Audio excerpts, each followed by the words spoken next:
Going to go over Phillips head screws and Phillips head screwdrivers. It seems like it's a lost art now, that people don't understand how to use them. It sounds ridiculous, but you have to remember, you'll have Phillips head screws like size number 1, 2, 3, and the ever rare number 4 that I've dealt with.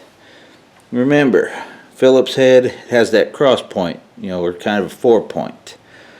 So if you get like a Phillips head number 1 screw, Phillips head number 1 screwdriver, it should go in there real good to bite on it.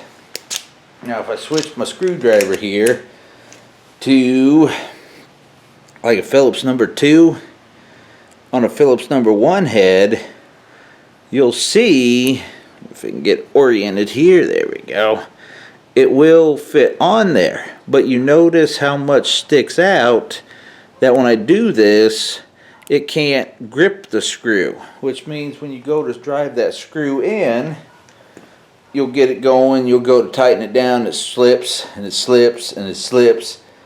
Now you've stripped the screw out. You take the number 1 Phillips head screwdriver, number 1 Phillips head screw, and when you put it just right, I know tiny screws, big hands, give me a second here, there we go.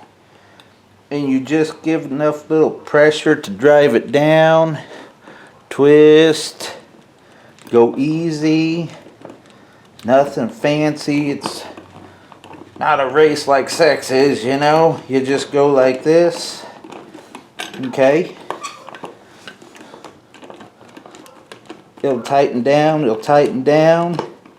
and with that right screw on there, once it's tight, that's it.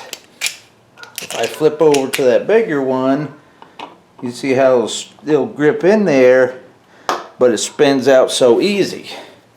So if you're a homeowner or I call them professionals, and you struggle with having stripped screws all the time, use the appropriate screwdriver for the appropriate screw, and you won't have that problem. It's mind-blowing, isn't it? Take care.